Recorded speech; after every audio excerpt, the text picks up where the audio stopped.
The Houston Texans fans want more than just to win Monday night against the Dallas Cowboys. Hard work, hard work, hard work, hard work, hard work, work. There you go. Hard work, work. Everybody doing it right. Hard work, work, work. That's what you say. Hard work, work, work. Earn more pay. Hard work, work. Hard work, do it every day. Hard work, work. Get up out of quarter to three. Hard work, work. Let it go and earn more pay. Hard work, work. Boots on and lace. Hey, what's going on, y'all? Ouch. You tuned into the Sports Talk with Big Sarge show. I'm your host, Big Sarge. Make sure you follow me on the app formerly known as Twitter at Big Sarge Sports with a Z at the end. Follow me on the Tick and the Talk at Big Sarge Media. Make sure you are following me on Instagram at Big Sarge Sports with a Z at the end. Because you know we do everything for the gram. Make sure you subscribe to my YouTube page at Big Sarge Media and to the Locked On Texans podcast and the Locked On Texans YouTube page. What's going on? What's up, Alexis? We can get this show started now. Alexis is here. H-Town Dre, what's good? What up, Marcus? Senor Buble. D-Skills in H-Town, what's good? So, Lil Jesus, right? What's up, my guy? Bobby gone yet? Not yet. But it's a little bit different today because since the Houston Texans play next Monday night against the this upcoming Monday against the Dallas Cowboys on Monday Night Football, the schedule is different.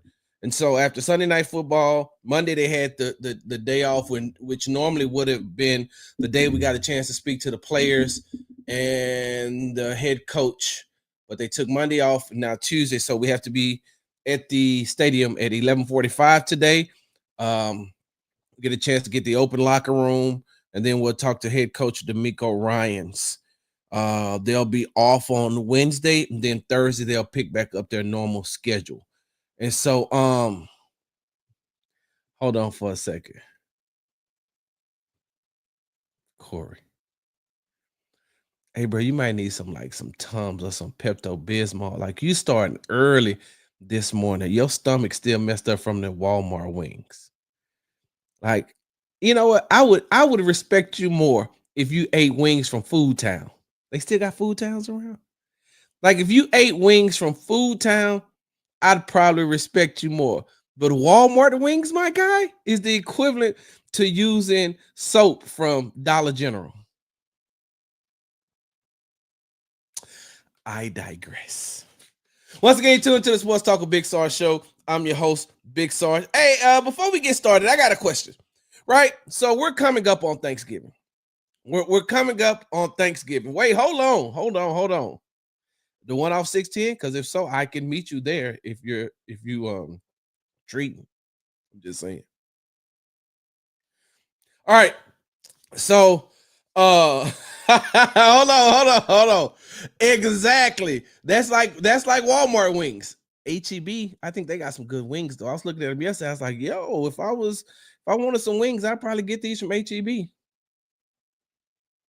So with that being said, right, real quick. So we're getting closer and closer, to Thanksgiving, right? We're getting closer and closer to Thanksgiving. And I just want to know real quickly, y'all drop this in the comments. I just want to know this real quickly. What is your worst, the worst Thanksgiving Day dish for you? Like, what is the one thing that you refuse to eat on Thanksgiving Day? Even though they may have it in abundance. They may have it every house you go to get a plate. They may have it there. What's the one thing you just be like, no, I'm not eating that? Let me start. Cranberry sauce. Jesus. Yuck. I used to love cranberry sauce. But now I can't stand it. I can't watch it coming out of the can. Like, if you ever when it comes out the can, it just looks like plop. You'd be like, so how that's supposed to be good if that probably been in the can for I don't know how long? Like, how long that's been in the can? And then it just tastes weird. It tastes funny. Oh, side note. Hold on 1 second. Alexis, Listen, I feel like, and y'all can clip this up if you want to, I feel like turkey is the most overrated dish for Thanksgiving. Turkey is the most overrated dish for Thanksgiving. Now, I don't eat pork, but if I did eat pork, oh my God, when I was eating pork, ham. Ooh, a honey baked ham, uh, honey baked just right with that pineapple on top. Oh, we used to fight for that pineapple. Who else used to fight for that pineapple? Boy, we would fight for that pineapple on top of that ham. Ooh-wee. Listen, fighting for the pineapple on top of the ham is the equivalent to fighting for the cake mix bowl. Now, some of y'all are too young to remember this, especially some of you new age millennial Gen XYZers. Y'all too young to remember this. But back in the day, when Big Mama used to make a cake, right? Big Mama used to take the big bowl, right? The big bowl and mix up the cake mix, right? Mix up the cake mix. Sometimes by hand, sometimes with the little hand blender, right? Sometimes now with the hand blender, oh, when she done and she put that cake in the cake pan, you fighting for three things.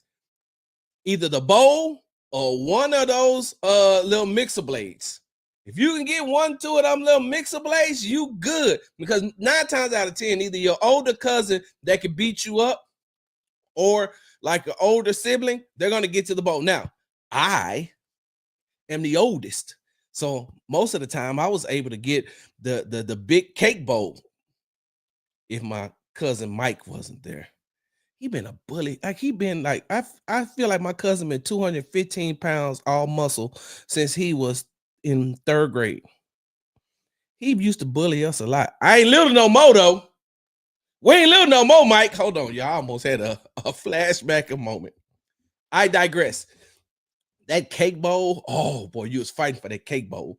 You was fighting for one of them little hand blenders, just like you was fighting for that pineapple on top of that ham. I digress. Hold on, AD. We getting there. Hold on just 1 second. So I feel like like what Alexis said, the most overrated dish at Thanksgiving is turkey. Turkey's horrible. It's gross. I'm talking about the turkey, not like the turkey you use to make a sandwich with, but like just the actual turkey, horrible. The worst dish for me is 2. And hold on, do I ain't got nothing to fight with but this. If you come for me, get back, get back, get back. Cranberry sauce and sweet potato pie. I don't even know. Like sweet potato pie seems like something that was made. It's like a struggle meal. How many of you all know what struggle meals is? Like a struggle meal for me is like homemade French fries, beans and hot dogs. It's like a struggle meal. Like, how can I put this? A struggle meal is like ramen. Ramen is a struggle meal. I feel like sweet potato pie was made out of the struggle. I feel like sweet potato pie was made because of the struggle. You know how they say back in the day, and look, hey, I'm about to teach y'all a little something because if the newly elected president does get rid of the Department of Education with the way that they're trying to eradicate a period of time called slavery. I said, I'm not going to get political. Hey, you do realize that a lot of the meals that we eat today, especially when it comes to the pig and the pork, was passed down from generation to generation to generation because that's all they had. Like chitlins, you're not supposed to eat chitlins. No one is supposed to consume chitlins. That's like pig intestines. Like, would you eat a human intestines? So why are you eating pig intestine? Like chitlins ain't something you're supposed to eat. Hog mogs ain't something you're supposed to eat. Pig feet ain't something you're supposed to eat. pig snout ain't something you're supposed to eat, but it was passed down from generation to generation to generation till it almost just became normal. But there's really like a struggle meal. That's how I feel sweet potato pie is. Like sweet potato pie. Like, do they have just regular potato pie? Like, why sweet potato pie? Like sweet potato is a vegetable. Like, I like sweet potatoes. I like yams. I like sweet potato fries. I don't want sweet potatoes as a dessert. And some of y'all go crazy over sweet potato pie. And I'm saying to myself, that's the nastiest contraption ever made. You know when I used to eat sweet potato pie? When I was forced to, so I wouldn't hurt my auntie feelings. So some of the nastiest things at Thanksgiving dinner for me is cranberry sauce, sweet potato pie. Like Alexis said, turkey is overrated. No, I don't like pumpkin pie either. That's you, AD. You the one that went to look. Hold on, AD gonna say, wait, hold on. Oh, so you like pumpkin pie? You and Corey. I can't say this to Corey, but I can say this to you. No, that's probably what they fed you when you when you were at Texas A&M. Hey, where my little cup at so I can hit it so you can be like in what's that movie? Get Out. Ting. Y'all watch out, 80 act. Ting. 80, you back? Ting. Look at you. Ting. Look at you now.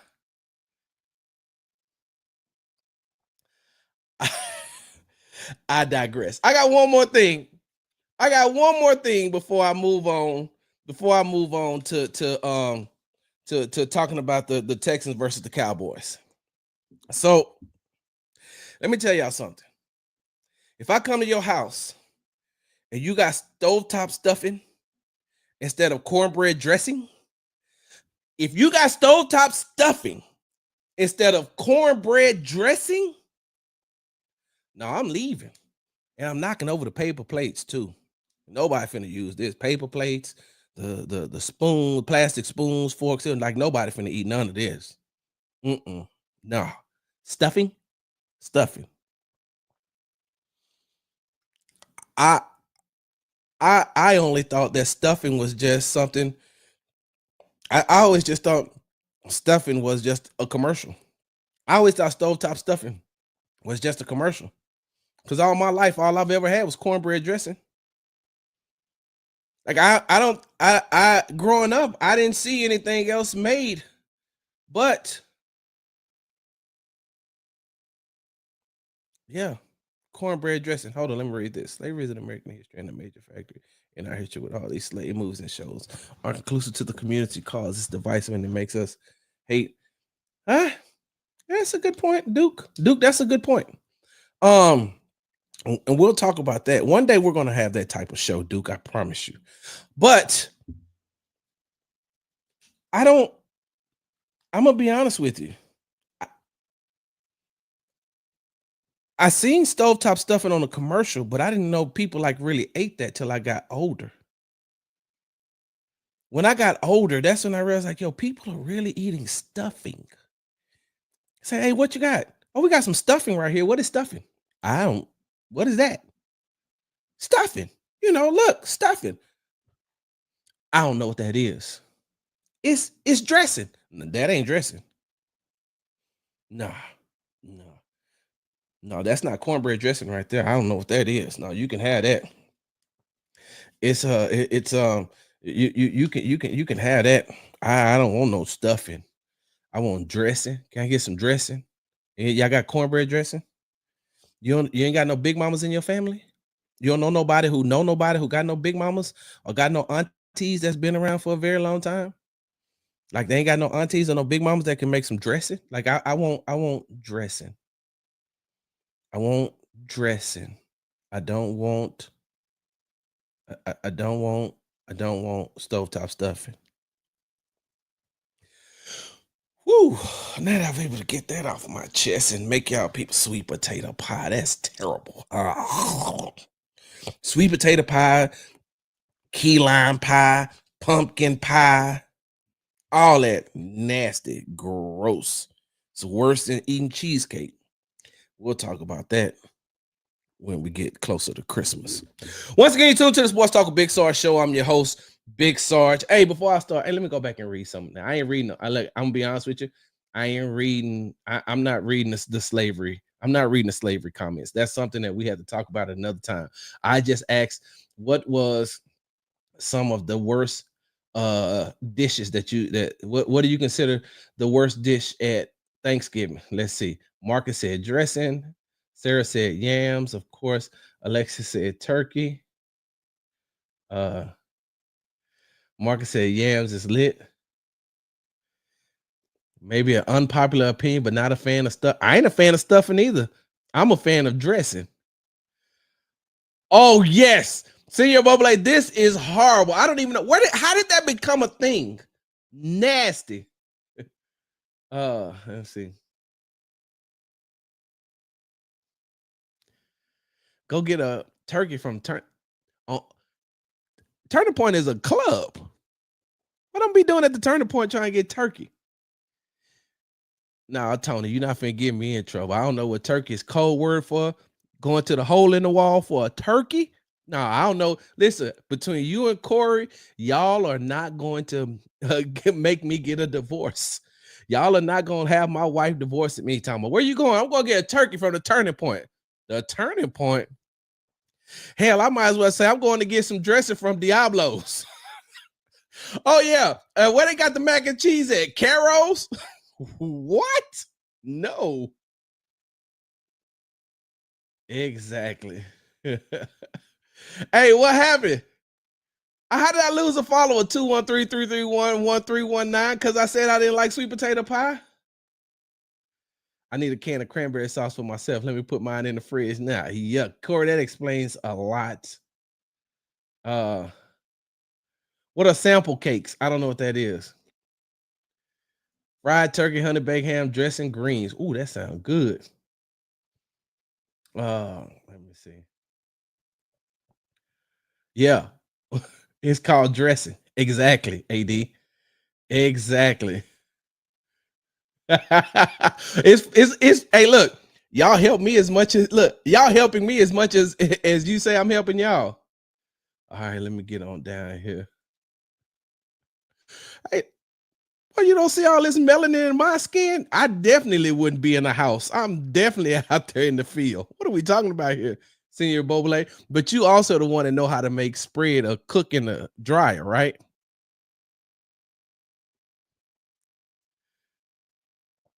We get down on cheesecake. Pecan pie is horrible too. What is flan? Is flan like crackling? I have bought the first time I ever seen crackling. I was like, what are we doing here?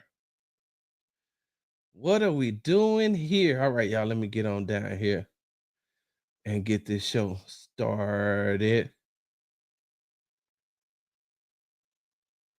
You good, AD? What this mean? You okay? I know you, and I know your wife. Chill out. Don't come in here doing all that.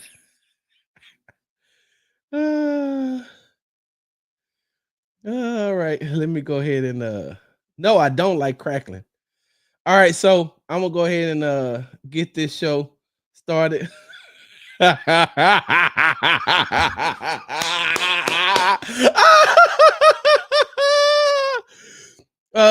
Pecan pie is terrible. Yeah, I you know what I like, Alexis? Let me tell you what I like. Wait, hold on. Alexis, let me tell you what I like. I like cakes, like pineapple cake, 7-Up cake, pineapple upside down cakes. Yeah, regular just yellow cake with chocolate icing. That is the best to me. Lemon cake, like I'm a cake guy. I'm not really a pie guy because of the texture, but cakes all day long. That ain't. Hey, hold on, wait. Somebody said I had my mind in the gutter. That ain't me. I ain't never seen so many picky eaters. I ain't never cooking for none of you. Come on, Mike. Come on, man. Come on, man. Exactly. Cake is amazing. All right, y'all. Let's go ahead and get this show started. Well, once again, you tune into the Sports Talk with Big Sarge Show. I'm your host, Big Sarge. Thank you for joining me here today. Make sure you'll follow me on the app formerly known as Twitter, and make sure you subscribe to my YouTube channel at Big Sarge Media. All right, so you see in the title, right? It says Texans can bounce back and get bragging rights against the Cowboys, right? And if you know anything about Houston Texans fans, yes, they are upset that Bobby Slowick still has a job over at that Bobby Slowick still has a job with the Houston Texans. Yes, they are upset that Bobby's key card still works to get into NRG Stadium. Yes, they are still upset that Bobby has access to the playbook. They're upset about that. Did the Lions victory hurt? Yes, it did. Did losing to the Jets on primetime television as well? Did it hurt? Yes, it did. Did it hurt to see CJ Stroud struggle against the Lions in the second half? Yes, it did. You know what can make all of that go away? Do you know what can make the pain of everything that the Houston Texans fans are still feeling today from that debacle on Sunday Night Football against the Lions, where they lost 26-23 and didn't score in the second half? You know what can make all that go away? A win against the Dallas Cowboys. If real Texans fans, real Texans fans, they'll tell you, hey, I don't give a damn about nothing else. I just want to beat the Texans. Hey, what you talking about 19-10? Hey, man, we talked about this the other day. You're only as good as your last game, man. The last time the Texans played the Cowboys in week 14 of 2022, Cowboys won 27-23. Like the last time they met, the Cowboys beat the Texans 27-23. I don't want to hear no excuses about who was on the field and all that other stuff. They lost.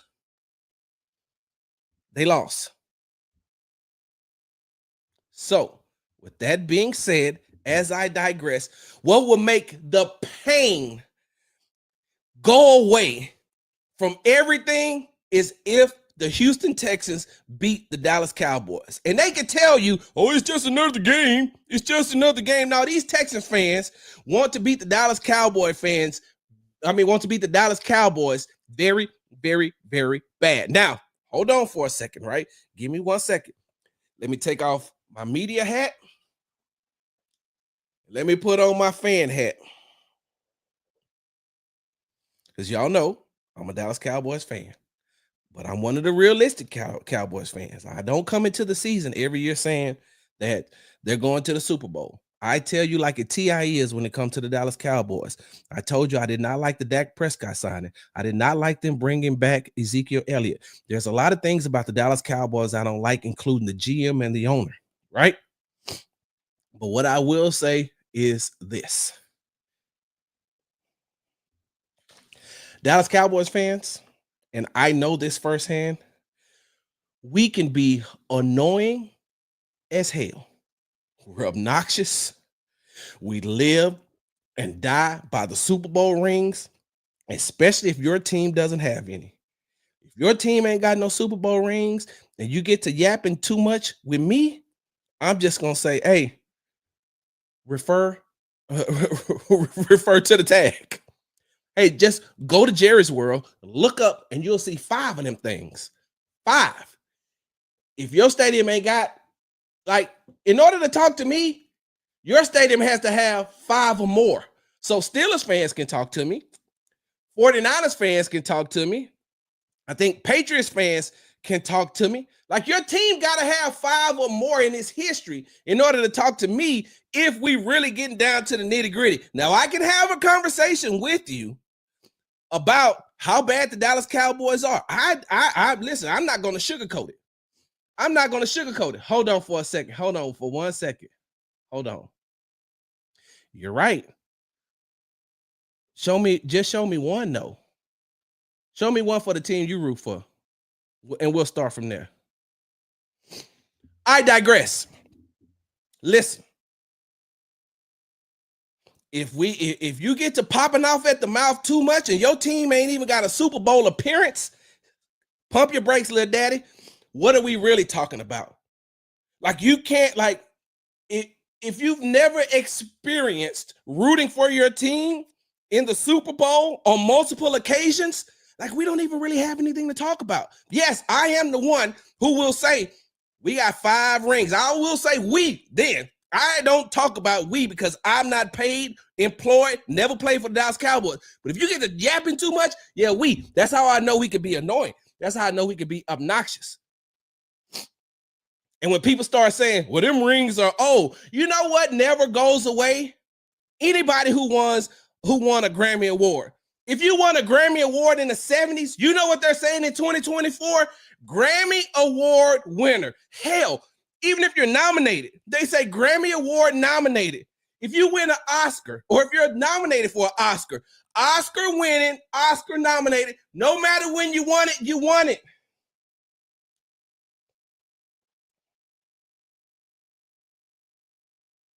If you got it, you got it. Doesn't matter what the date says right here. If you have it, you have it. And if we get to talking, really talking, if we keep it at a buck, if we keep it at 100, your team would love to just have just one, an appearance.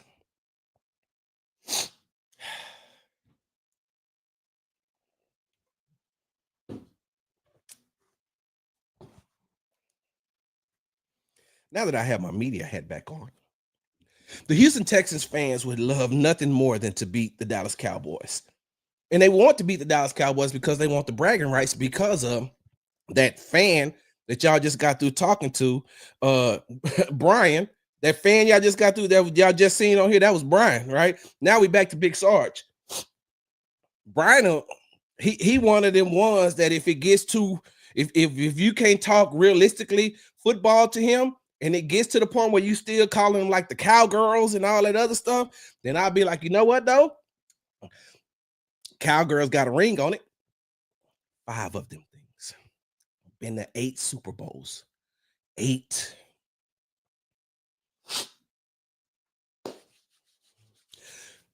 I digress. So what the Houston Texans can do, right? What the Houston Texans can do, and I've said this since training camp, right? I've said this since training camp that the Houston Texans are the best team in football. And that's when both teams were fully healthy. Hold on for a second. Let me check out this Sarge is doing about them girls. I got to go deal with Slowish. Hey, Larry, bro, you know I love you, bro. Hand over heart. Have a good day. Bye. Bye. Go have some breakfast tacos or something.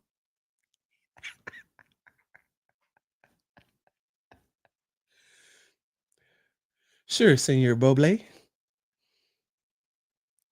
Don't you got a spin number?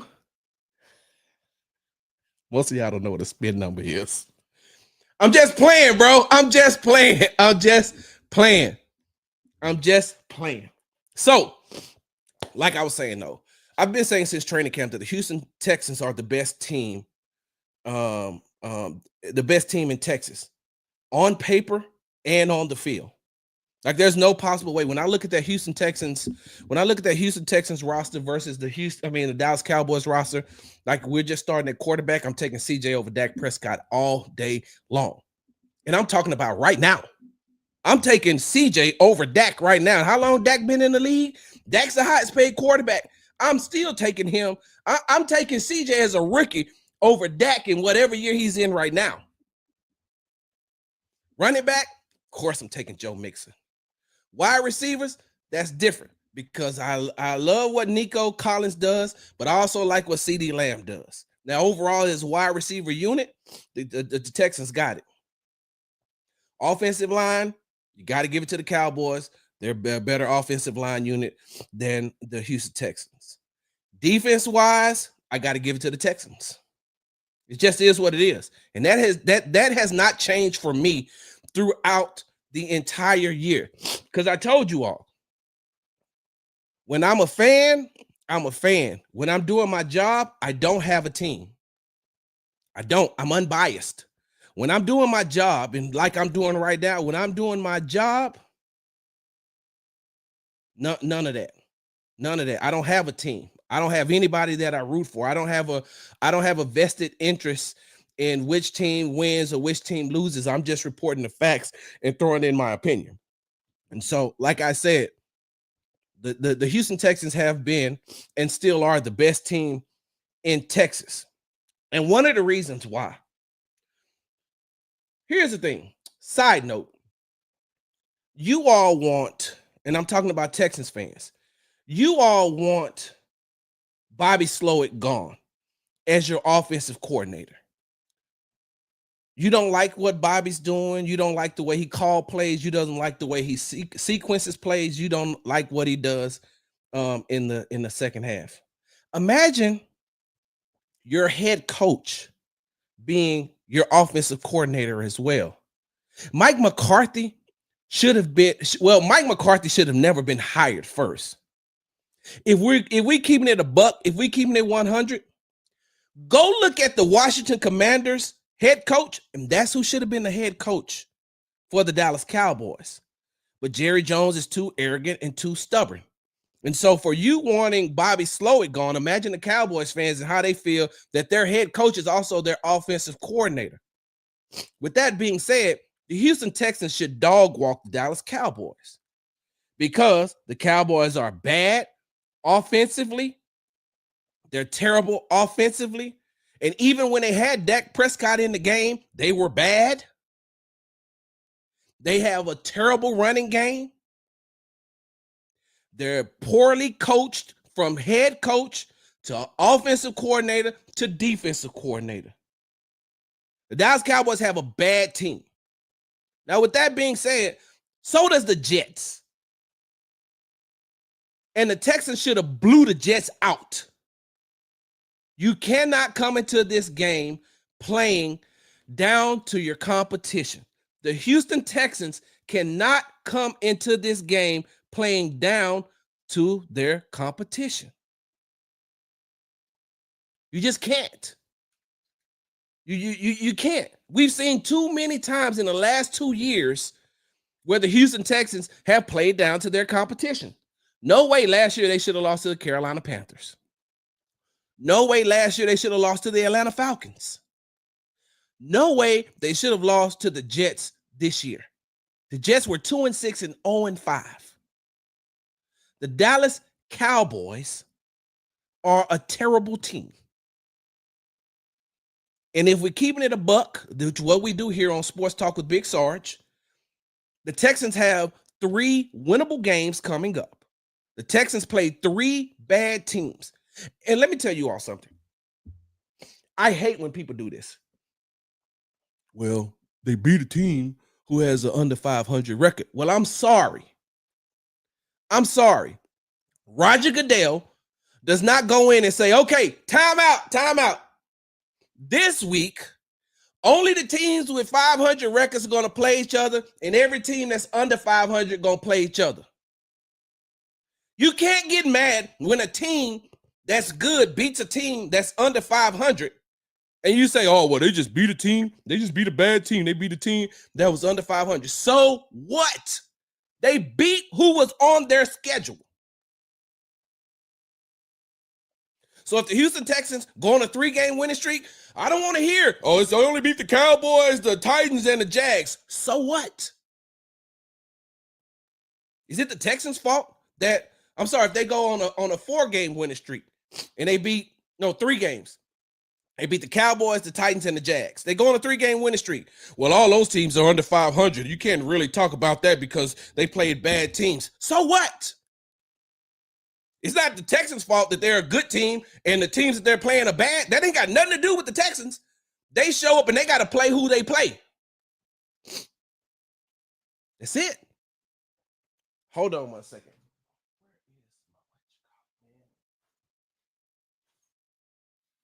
Here we go.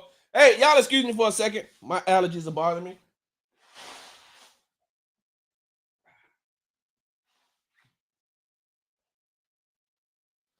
Oh, yeah, that's how you know this is a live show. You know this is a live show. I'm sorry, y'all. I had to get that out the way. All right. And so the Houston Texans should beat the Dallas Cowboys because they are a bad team. The Cowboys are 21st in offense, averaging 315 yards a game. They're a 10th in passing offense at 231.3 yards a game. They're 31st in rushing at 83.7 yards a game. They're 3-6. Their overall record is 3-6. Which, side note, hey, y'all think that they may be trying to tank because they want Shador and Coach Prime?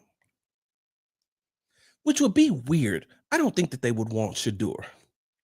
But I think in order to get Coach Prime, you got to find out a way to get Shador. But boy, you got to eat a lot of money when it comes to what you just gave Dak Prescott. Lord Jesus Christ. That's a lot of money you'll have to eat. If you trying to tank for Shador, for Coach Prime, you're gonna have to take Shador, or at least find a way to take Travis Hunter. More 9 times out of 10, you're gonna have to try to find a way to get Shador. If they can get Coach Prime, you're gonna have to find some way to get Shador. I think that they are a package deal. Just like when he left Jackson State to go to Colorado, they're a package deal. They're gonna be a package deal. And I don't think that Coach Prime would go anywhere where his son couldn't be the starting quarterback. It's just how it is. Shador's a good quarterback, but that's also nepotism. We'll talk about that at another time. But the Houston Texans playing against a team that's 3-6. This is a way to bounce back. And the Houston Texans would give their fan base so many bragging rights, so much bragging rights, because it does not matter at the end of the day when it comes to, whatever the record is or whatever the record says. The Houston Texans fans just want to beat the Dallas Cowboys, and that's it. So the Texans can bounce back and get their confidence back against a team like the Dallas Cowboys, and they can also appease their fan base and get the fan base back on their side, because right now the fan base is very upset, and rightfully so. Rightfully so. They should be upset. Listen, anytime your defense can cause 10 turnovers in the last 4 games, anytime your defense can cause 10 turnovers in the last 4 games and your record is 1-3, you can't keep the fan base like that.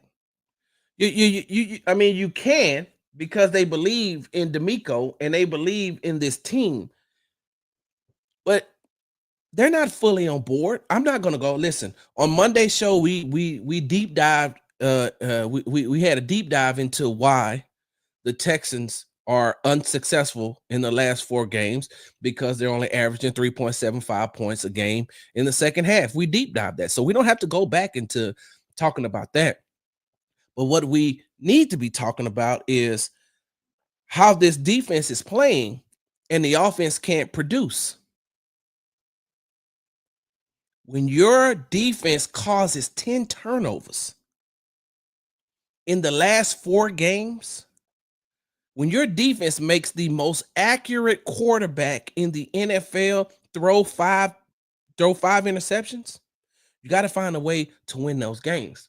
And so now you're going into the next week, right? So in order to flush out and to get rid of all of that junk that they've had within the last month, all that muck and mire and that clutter that they've had in the last month, in order to flush all of that, you got to go in there and you got to blow the Cowboys out. A 28-24 win against a 3-6 Dallas Cowboys team who's poorly coached all around the board, who is talent deficient all around the board. I mean, even with Dak in there, you're saying, okay, they got CeeDee Lamb, right? You'll say CeeDee Lamb and you'll say Dak Prescott. But now that Dak's not there, Cooper Rush or Trey Lance, close your eyes, throw a rock, and whichever one of them it hits, that's who's going to start at quarterback. They still have CeeDee Lamb, which Derek Stingley should be able to contain. You're going to give him his yards, but as long as you get Derek Stingley matched up on CeeDee Lamb, everything else should be a breeze for you. Should be. Everything else should be a breeze. That defense should eat all day against that Dallas Cowboys offense. Eat all day. And you need that. That's what you need. On the flip side, I mean, they got Micah Parsons, they got Trayvon Diggs on the defensive side of the ball, and they got Overshawn, who is Overshawn is one of the he gonna be one of them ones, especially with the way that he's playing. And so what they need to do, what the Texans need to do is they need to go in there and they need to have a convincing win. They need to blow them out. And we know that the defense is going to bring it. The defense is ranked third overall in the NFL, fourth in passing. They're only allowing 174.7 yards per game. 11th in rushing. They're allowing 113.3 points a game. And they're only allowing 22.6 points per game. And the Cowboys defense is giving up 28.8. So, with that being said, it should be a breeze. Now, don't get me wrong. I said the same thing when it came to the Jets. Should have been a breeze. The Jets were 2-6. They were on a 5-game losing streak, and we seen what happened. And for some reason, I don't understand why. I don't understand why the Cowboys. I don't understand why the Texans play so bad on the road. Like when you just look at them, like when they get away from NRG Stadium, you're asking yourself, what are we doing here? Like, are y'all like how? What's the difference? And I'm gonna tell you right now, that Cowboys game is gonna be rocking.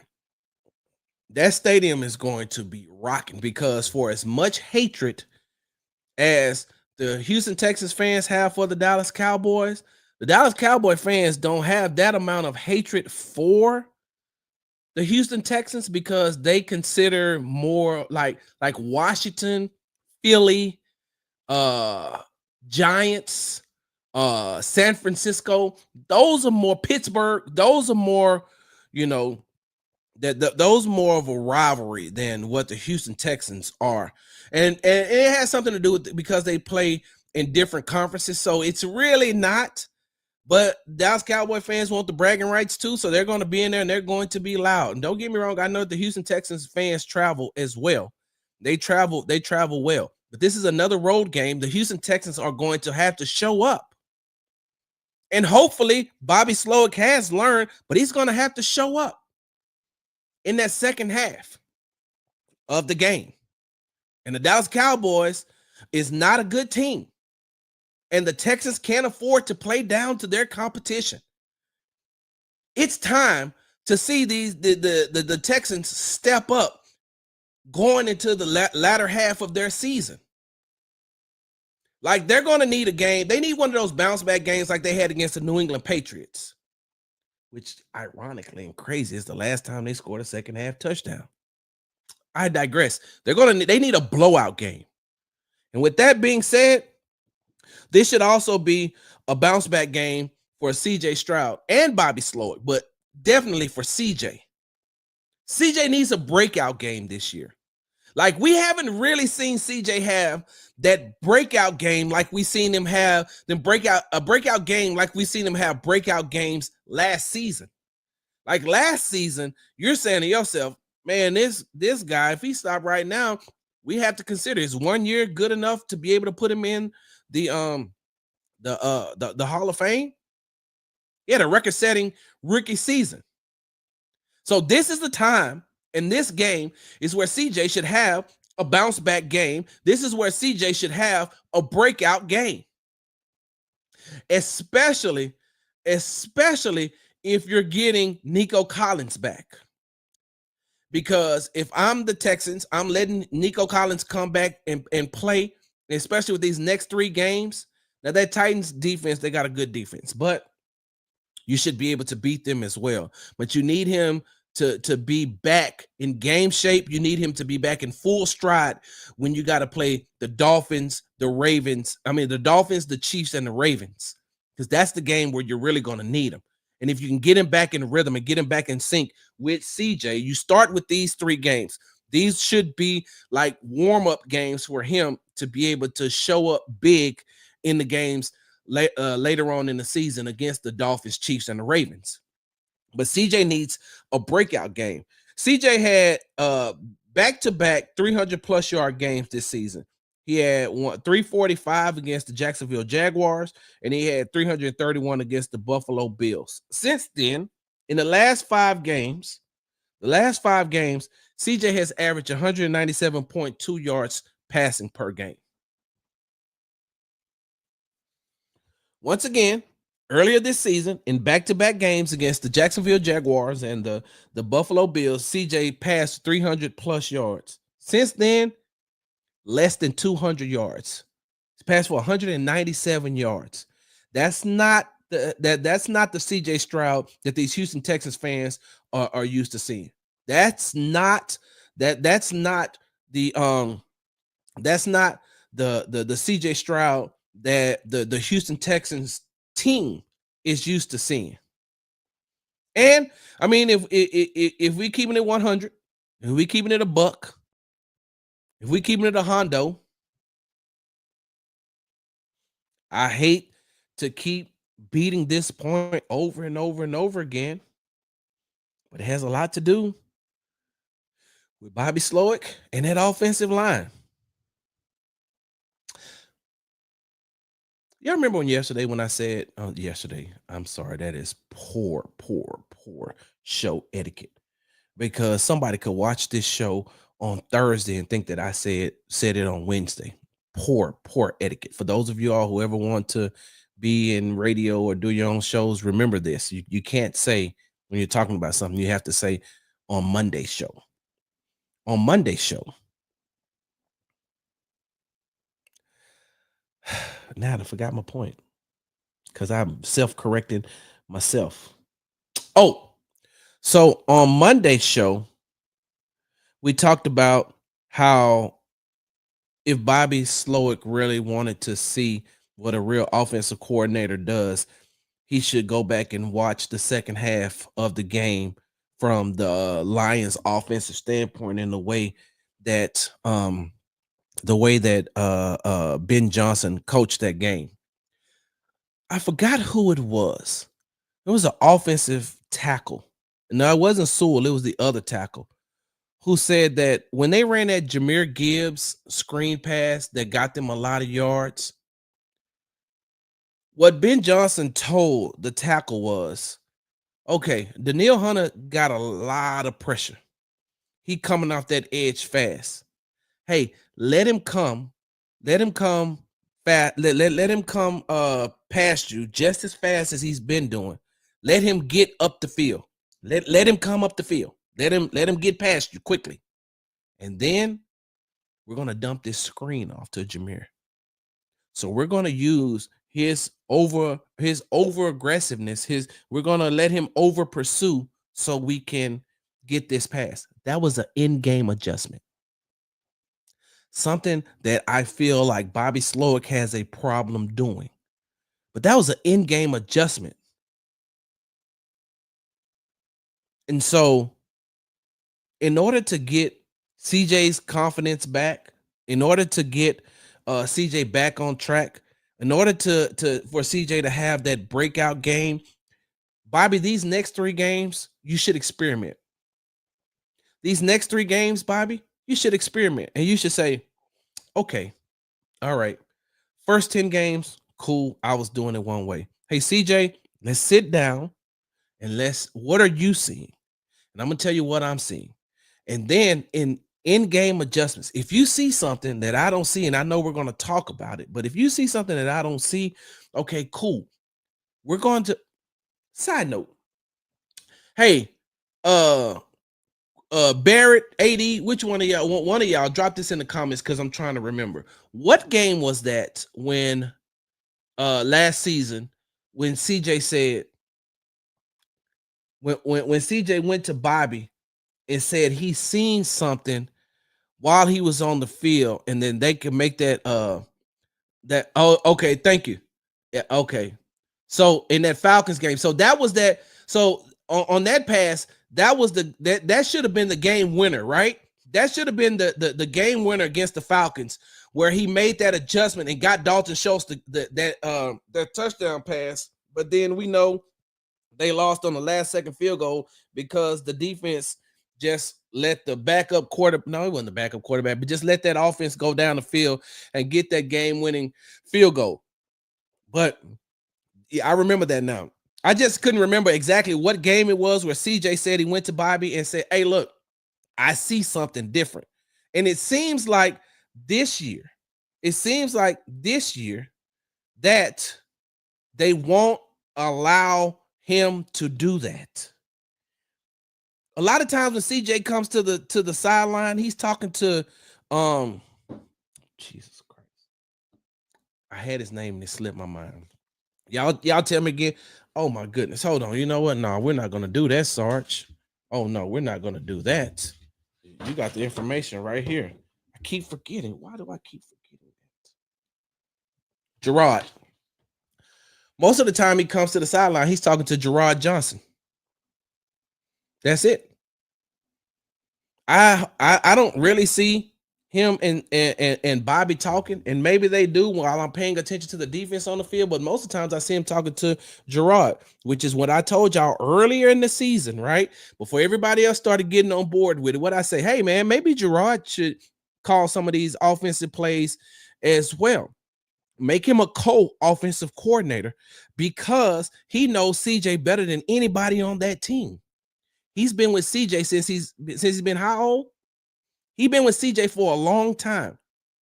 And if you talk to CJ, if you talk to CJ, he'll tell you, hey man, some of the reasons why I'm as confident as I am is because of Gerard Johnson.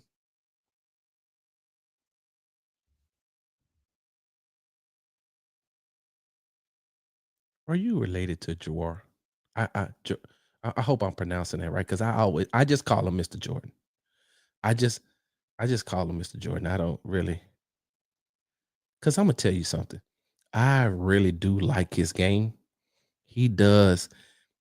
He plays way, way above his physical stature. Way above his physical stature. Watching that young man in training camp. Oh, yes. That young man just needs to learn the offense a little bit more, but yeah. So, with that being said, it's time for Bobby to say, hey, hold on, time out. CJ, because you got to get this thing together. Listen, let me tell you all something. I know, and rightfully so. I'm not finna bash the guys on the radio. I'm not finna bash the guys on the podcast. I'm not finna bash the guys on social media. I'm not bashing. I'm not bashing them, because they have every right to say and talk about what they seen on Sunday. Every right. For everybody who criticized the entire team and coaching staff, they have that right. They have that right. You should. I did. They did. But the one thing that I did not do, and the one thing that I do not like, is don't let them sell you on the sky is falling. Don't let them sell you on the boat is sinking. There's still a lot of time for the Houston Texans to turn this thing around. There's still a lot of time for them to flush out all of that negativity and all that bad stuff that they've been doing up until this point. There's still time to flush all of that out.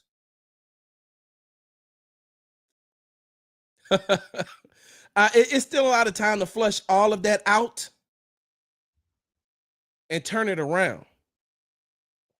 There is. They have the weapons that they need on the offensive side of the ball to turn this thing around. The sky is not falling. Of course, they're going to win the AFC South. They are. They are primed to get into the postseason. And if they're clicking on all cylinders, like when the Houston Texans are clicking on all cylinders, they're hard to beat. They have time to turn it around. These next 3 games are winnable and fixable. Winnable and fixable. This is where they need to tweak and fix a lot of the issues. They started with the offensive line last week by moving Juice Scruggs to left guard and Jarrett Patterson to center. I don't know. Listen, I know that they still gave up 4 sacks. I know that they still gave up 4 sacks and they gave up some pressures.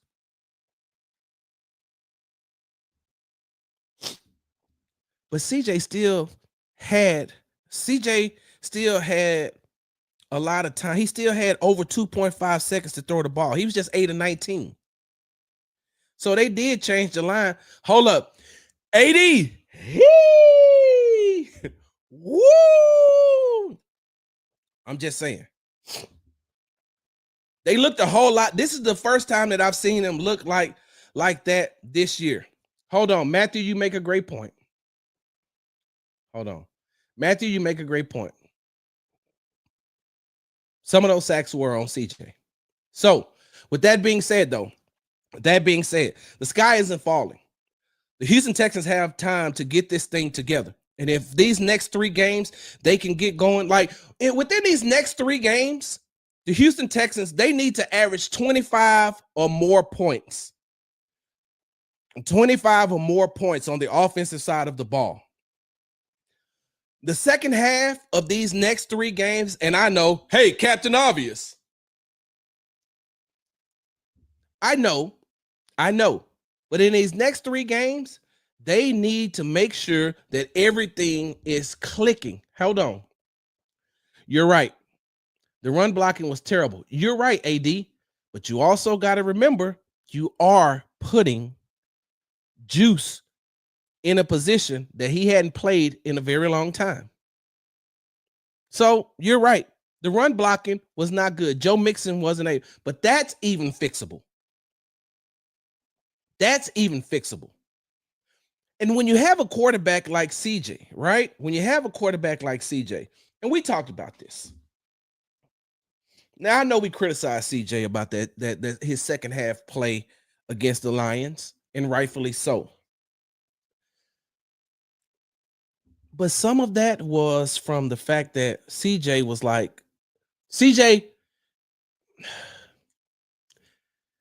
in the pocket. And you can tell he was probably used to either getting hit or having to move out of the pocket when he wasn't getting hit or having to move out of the pocket. And that affected him.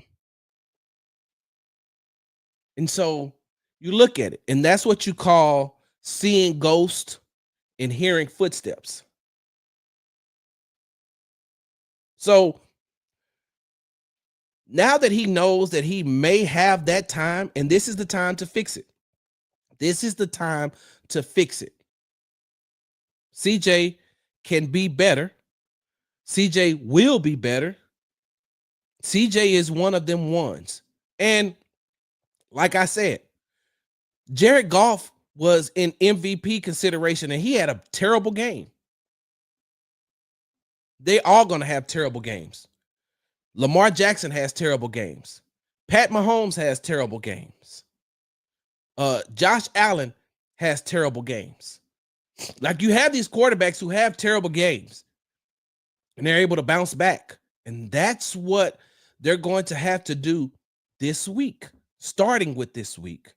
And like I said, not only will that help the Houston Texans get their confidence back, it will also help with the Texas fans being able to talk trash. Because let me tell y'all something right now.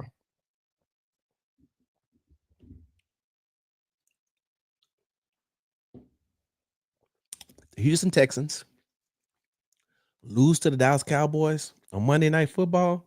It ain't going to be me. It ain't going to be Sarge. It ain't going to be Brian. It ain't going to be BB. It ain't going to be Uncle BB. I'm not going to talk trash. In all honesty, I'm going to tell you right now, I ain't got a dog in the fight. I'm a Cowboys fan, but I don't have a dog in the fight. Not this week. I'm not a fan. I'm not a fan of the Dallas Cowboys. Not this week. And if the Cowboys win, you're not going to hear trash talking from me. I am not going to talk trash. Yeah, listen, I'm saying this on the record, so you can clip this up. I'm not gonna gonna I'm not going to talk trash. I'm not. But I can't speak for the rest of the Dallas Cowboys fans. I can't speak for your family members. I can't speak for your coworkers. I can't speak for your friends. I can't. They're going to be obnoxious. And they're going to be, oh my God, y'all are not going to be able to deal with them. All right, y'all. Yeah, I got to get ready to get up out of here because I got to get over to NRG.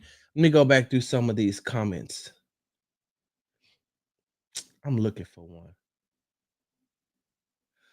Oh, I'm glad you tuned in. I'm gonna see him here soon. Let me look at something real quick.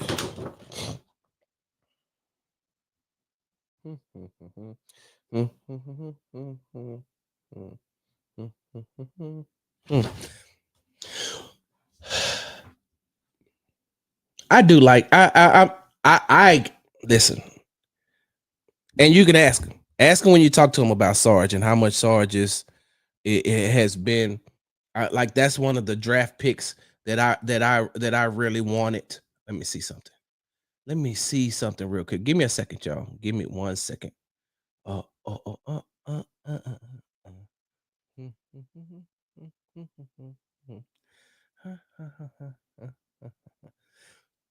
Yep. Yep. Okay. Hold on, y'all. Give me 1 second. I gotta find something now. Now that I got y'all here. Hey, listen, talk amongst yourself. That's what I used to tell my students when I was a teacher. Hey, talk amongst yourself.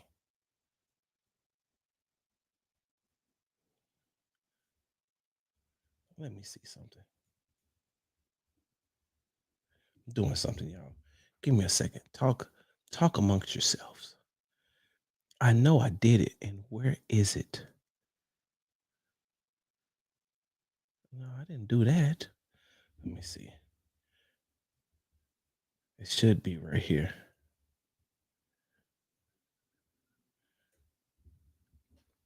I'm trying to find it, and for some reason, I'm having a hard time finding it because I know I did it. I'm gonna find it. But there were some things. Don't worry, I got the audio. I got the audio somewhere where I talked to where I interviewed Jor. He's one of those he's one of those players that he don't give up. He one of them players that he know he got a point to prove. He definitely has a point to prove. What did I say? I because there's something I'm sorry, y'all. I'm gonna look it up now, and I'm gonna have it for you probably on tomorrow. Miss Jordan, make sure you tune back in tomorrow because I should have it by then. But he's one of them one. Hold on. Yes, AD. Yes, he is one of them ones that C. Roy was talking about a lot. And when the Texans drafted him, I got a chance to speak with him. And I think I said, yo, this young man is special. And I'm not just saying that because his mom's here. There is a lot of there are things out there that I'm going to repost so you'll know that I'm not just pandering because his mom is here. I like that young man, and he gives his all the time. So y'all know how we do it, right? Let me go back in here and look at some of these comments before we get up out of here. Uh Duke. Hey, y'all, this is a great take. This is a great take. I yes, yes, exactly. That's what they should do. Uh yeah, Desmond Ritter. Oh, yuck. Uh all right. So let's see. All right. Uh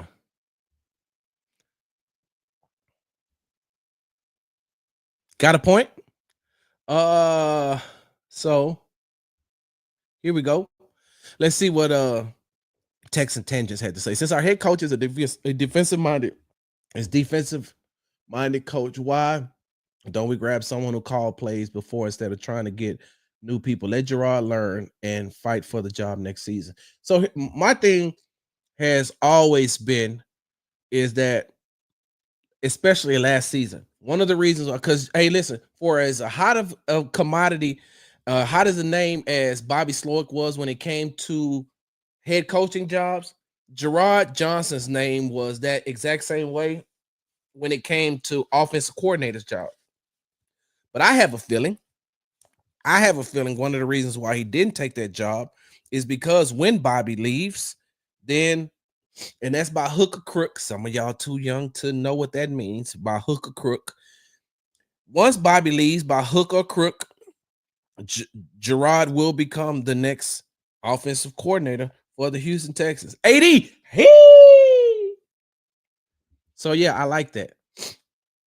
Uh, hold on.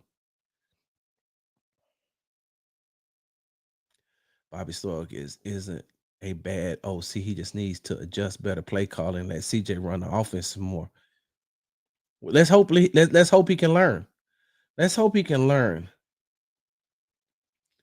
I seen that. Yeah, and I'm glad she joined. Thank you so much for joining, Miss Jordan.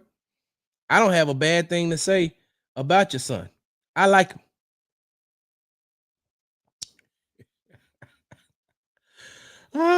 So Joe Mixon calling out the whole team today. Huh. So let's see. Uh let me see. Let me see. Yes, Alexis, the sky is falling mentality is so frustrating. I don't like that. I'm like, sky isn't falling, guys. Sky's not falling, guys. It's just sky isn't falling. It's not. That's what I'm talking about. He ain't flinching at all. Uh Senior Boat. Hey, you're right. The Texans were 6-4 last year. After 10 games, same time. Exactly.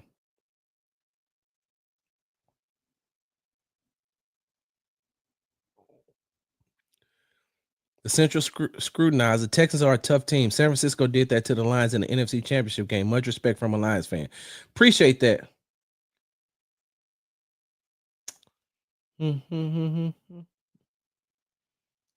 Uh,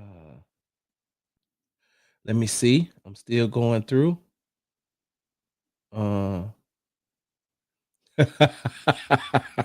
we still lost after that meeting, so his meaningless talk is cheap. Get the job done. It makes sense. Uh,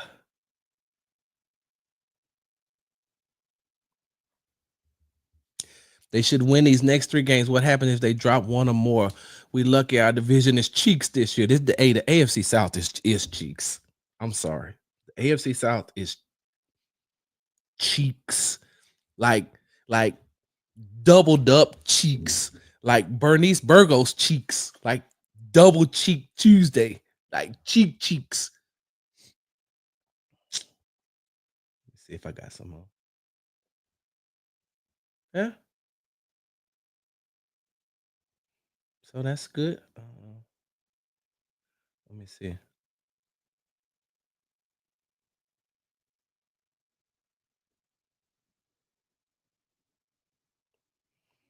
This is a great point. He does. Yep, he is very. Yeah, very. Uh, no, I'm not. Can I say? Listen, hold on. Let me put a disclaimer out there. I don't mean this with any uh gang affiliation. I don't mean this using any gang vernacular. I'm not part of any gang. The only gang I'm a part of is the gang of the Lord. I'm not capping blood. I can say that. Tell Marcus, please tell me I can get a pass for saying that. I'm not capping blood. I can say that, right? Let me see. Sometimes you got to question D'Amico's ability to be a head coach. One day he benched Kenyon to play him, saying Nico's playing. He's not his game management skill. So, okay, Duke, let's stop right here because I like what you're saying. But by the same token,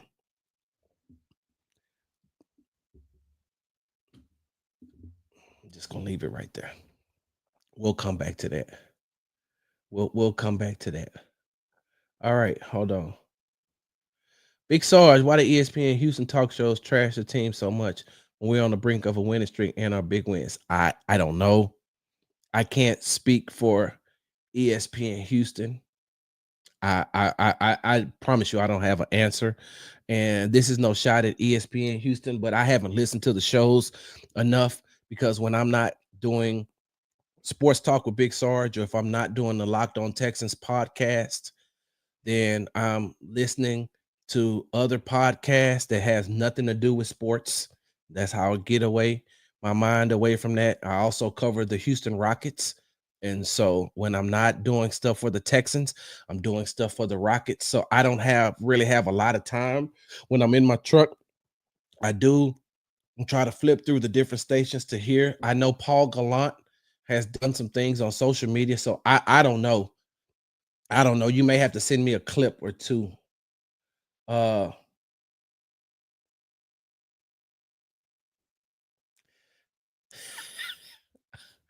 right, y'all. Let me get to some hey, Showtime. Hey, listen, Nico ain't gonna fix everything. He gonna fix a lot, though. I can tell you that. I can tell you that right now. Are we afraid to admit CJ, D'Amico, and Bobby are in a sophomore slump? Oh, Broderick, that's a good question. That's a very good question. Okay, so Duke, I'm gonna address what you said along with what Broderick is saying right here. Are we afraid to admit CJ, D'Amico, and Bobby are in a sophomore slump? That is a great point. That is a very good point. Along with what Duke was saying about, D'Amico and his time management skills and, being a head coach, this, that, another. You got to remember Bobby, D'Amico, CJ. We're just going to use those three because this is what Mr. Brooks said. Those three, D'Amico has only coached 29 games in the NFL. Bobby, he's only been a head coach for 29 games in the NFL. Bobby has only called plays for 29 games in the NFL throughout his whole career, his lifetime. CJ has only played in 29 NFL games in his career. So that is a good point. And most of the times, when you have a team and a coordinator and a quarterback who's that hot coming into the next year, what the sophomore slump is a thing, but it's really just an adjustment. So it is a thing, but it's an adjustment. And everything now that they have film on you, because last season, the rookie season, they didn't have anything on how D'Amico works, how Bobby works, and how CJ works. You get a year of film, and listen, let me tell you something. The worst team in the NFL still have scouts. They still have analytic people. They still have video game coordinators who break things down. And they look at these type of things and they say, well, here. This is the tendencies. So then you play them. And especially the teams that's going to play you the next season, they look at all of that. And so some of those things have just been adjusted. Now, yes, sophomore slump, 29 games for all of them. But that's where we're talking about. If you're good, you should be able to make those adjustments. And now 10 games in, now it's like, okay, we've got to flush that out of our system if we want to be a good team. If we want to get to where we need to get to, we got to flush that out of our system. Hey, we're going to talk about that on the Wednesday show.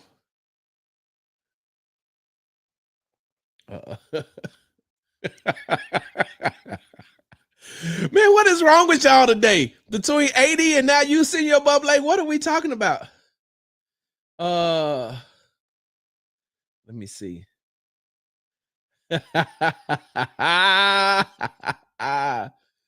Hold on. Well, yes. Yep. Exactly. Thanks for the pass too, Marcus. The only problem I have with D'Amico is that he doesn't make decisions when they should be made. If Kenyon Green was healthy, he would still be in the old line. No, Brian, I can tell you without a shadow of a doubt that's false. That's false. So there's no chance he's firing Bobby. I don't know if he. So because they're so close, coming from where they're coming from, I think he would demote Bobby before he fires Bobby. I think that he would demote Bobby before he fires Bobby.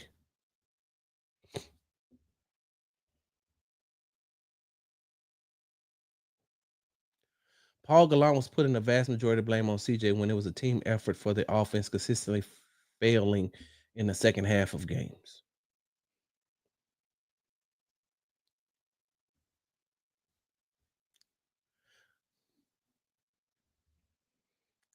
Drop it in the comments, my guy. Ain't that what you normally do? Don't you normally drop it in the comments and then I share it that way? AD, what's wrong with you today? Are you off your game? What's going on, my guy? What's going on? Are you mad because I said that sweet potato pie is nasty? Who make the best sweet potato pie in your family, AD? You feel offended? I'm just messing with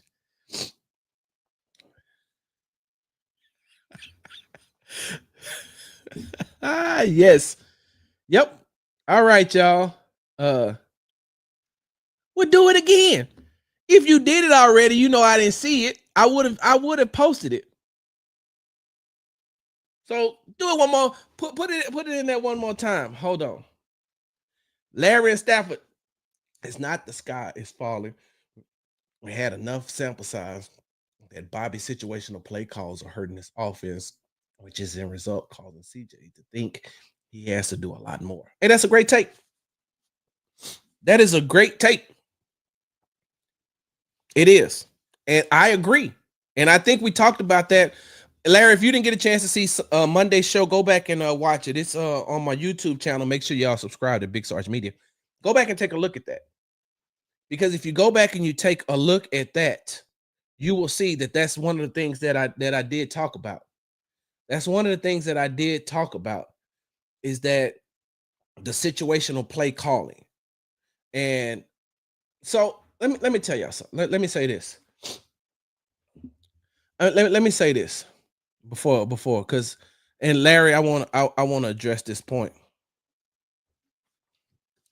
Because the Cowboys and the Texans are playing on Monday Night Football coming up here this in week 11.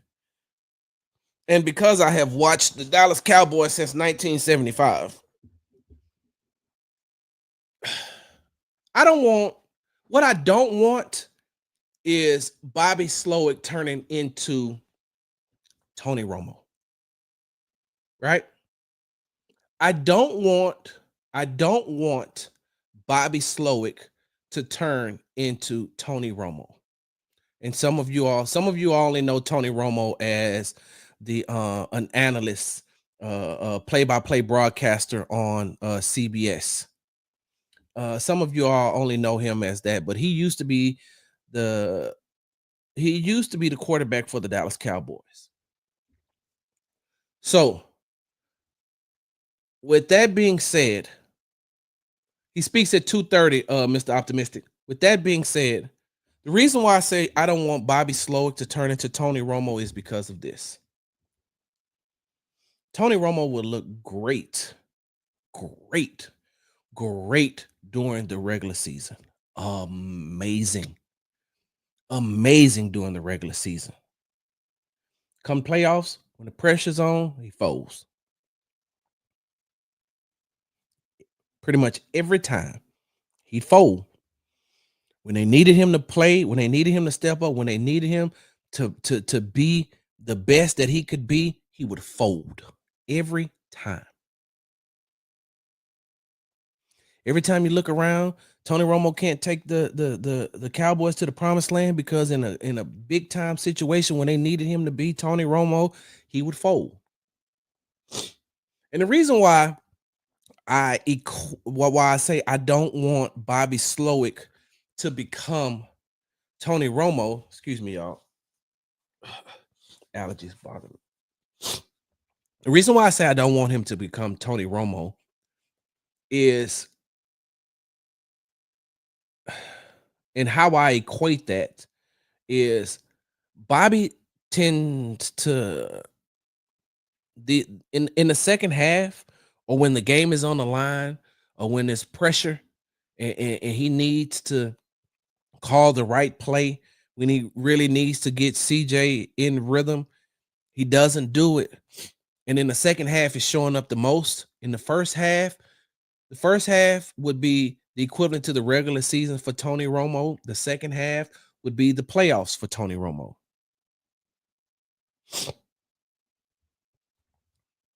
And that's what Bobby looks like. Bobby looks like Tony Romo regular season, calling plays in the first half. And then he looks like Tony Romo postseason, playoffs in the second half. Now, I don't know Bobby. I don't know Bobby well enough to speak towards his confidence in pressure-packed situations. I'm only going by what I've seen. And I don't know him to say personally that he falls under pressure. I'm not saying that. What I'm saying is I'm watching. And in the second half, the proof is in the pudding. Hey, in the immortal words of the great Negro poet Jay-Z, men lie, women lie, numbers don't lie. The numbers are saying that in the second half, when you're supposed to take the thing to the next level, Bobby's not getting it done. And we could talk about and we can talk about how bad CJ played in the Lions game. All right, so we'll say that CJ played bad in the second half of the Lions game. But what about all the other games when CJ is doing what he needs to do to get his team a victory? Because there's been times where the Houston Texans have played terrible in the second half. The defense gets them the ball back, and then CJ leads them down to a game-winning field goal, which is another thing that Romo used to do in the playoffs. He was a gunslinger in the regular season, and then he became conservative in the playoffs. And that's the one thing that I don't like about this Houston Texans offense sometimes, especially in the second half, is stop playing for field goals. Stop playing for threes. Because the Detroit Lions showed you that if you're not going to put touchdowns up on us, no matter how bad we're playing, we're going to beat you. You can't put field goals up on Kansas City and expect to beat them. You can't put field goals up on a team like the Baltimore Ravens and expect to beat them. You can't put field goals up on a team like the Miami Dolphins and expect to beat them in the regular season. And then you get into the playoffs, you can't put up field goals and expect to beat a team like the Buffalo Bills or the Pittsburgh Steelers. It's time for you to start scoring touchdowns. You know you can get a field goal. You know that Kaimi Fairbairn's leg is good enough to win you a game. That should be, in case of emergency, break glass. Kaimi Fairbairn on the sideline to Bobby Slowick should be that fire extinguisher when he looks to the side. In case of emergency, break glass. Other than that, if I don't need the fire extinguisher, I'm not playing to break the glass. Bobby, you have to stop calling plays to break the glass. In case of emergencies. In case of emergencies.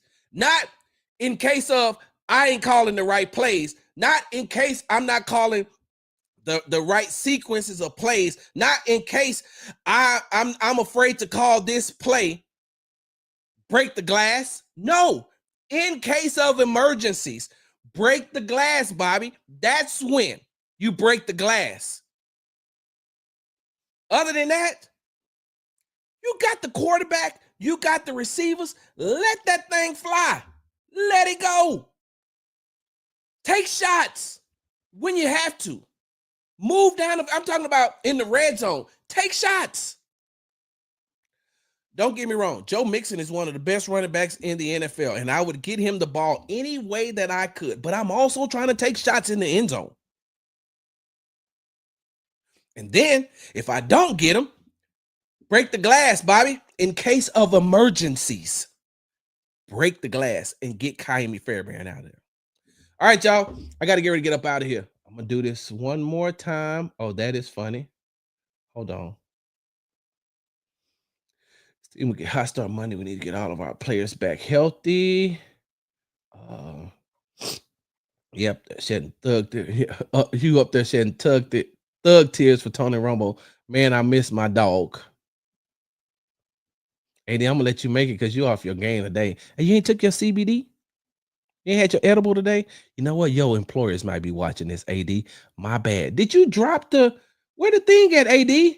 I don't see the promo for tonight's show. I think CJ is getting overseeing ghosts. He will look CJ here for it. I believe that too. It's one thing not to be scared of another team. It's another thing to have the mentality you can't stop us. And the Texans don't have that mentality. It's time to play bully ball. Amen. Yes, they call me Mr. Nobody. That's the one. Take of the motherfucking day. It's one thing not to be scared of another team. It's another thing to have the mentality you can't stop us. And the Texans don't have that mentality. Bobby, it's time to play bully ball. That was a great take. They call me Mr. Nobody. No, I'm not going to scroll up. AD, just put it back in. AD, you need some edibles, dog. You need some edibles. I'm just sorry. Thank you, ma'am. Make sure you come back tomorrow, please. Please.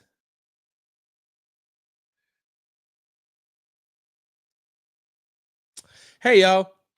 The H-Town Rundown will be on tonight. AD, how am I supposed to promote your show if I you know what? Don't worry about it. I know where to find it, AD. Hold on one second, y'all. Because AD is my partner. Hold on. AD is my partner. So tonight at 7:30 p.m. Central Standard Time, the H-Town Rundown show will be breaking down the heartbreaking loss on Sunday night to the Detroit Lions. They will talk about the good, the bad, and the ugly. As always, it's going to be a good time. I did it, AD. Join the H-Town Rundown for the All 22 tonight, 7:30 p.m. Central Standard Time. They're going to be on live on X, and they're going to be live on YouTube. Sarah, you got to slow walk this thing. I can't just give you everything at one time. Like I can't, if I give you everything at one time, then next thing you know, I ain't gonna have nothing left to. Yee! I only did that because you off your game today. I only did that because you off your game. I'm not doing it for y'all show later on this week. If you don't put it in the comments again, all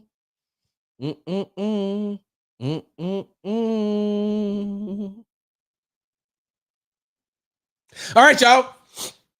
Oh, shucks. You've been tuned to the Sports Talk with Big Sarge show. I'm your host, Big Sarge. Make sure you follow me on the app formerly known as Twitter and Big Sarge Sports with a Z at the end. Follow me on the Tick and the Talk at Big Sarge Media. Make sure you are subscribed to the YouTube channel at Big Sarge Media. Subscribe to the Locked On Texans podcast and the YouTube channel.